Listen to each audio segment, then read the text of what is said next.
আমার মনে হয় যে অনুদান বা এই যে লক্ষ্মীর ভাণ্ডারের উপভোক্তা হচ্ছে আমাদের বাংলার নারী, শুধু সেইটা দিয়ে যদি বিশ্লেষণ করা হয় সেই বিশ্লেষণ ভুল হবে।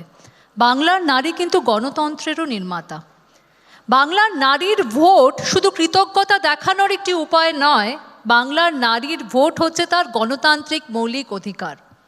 তার অধিকার বোধ, তার অধিকার বোধের লড়াই, সেটার মধ্যে দিয়ে দেখতে হবে বাঙালি নারীর সশক্তিকরণ। মহিলাদের যদি ক্ষমতার বৃদ্ধি করতে হয়, প্রথম দেখতে হবে নারীর নিরাপত্তা আমরা সুনিশ্চিত করতে পারছি কিনা।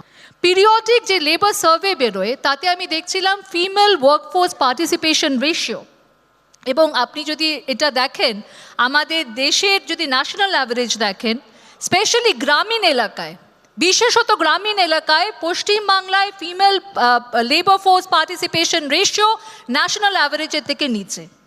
অর্থাৎ আপনি কর্মসংস্থানে সমান সুযোগ করে দিচ্ছেন না, আপনি শিক্ষা বা স্বাস্থ্য ব্যবস্থায় সমান অধিকার দিচ্ছেন না, সিদ্ধান্ত গ্রহণে সমান অধিকার দিচ্ছেন না, আপনি নারীর নিরাপত্তা নিয়ে চিন্তা করছেন না, নারীকে রাজনীতির ক্ষেত্রে আপনি যদি সমানভাবে আপনি প্রতিনিধিত্ব করার যদি সুযোগ না দেন, তাহলে শুধুমাত্র ভাতা পলিটিক্স করে বা ডোল পলিটিক্স করে আপনি আর্থিক সহযোগিতা হয়তো কিছুটা করতে পারছেন, কিন্তু সেটা দিয়ে আপনি নারীর সশক্তিকরণ করতে পারবেন না।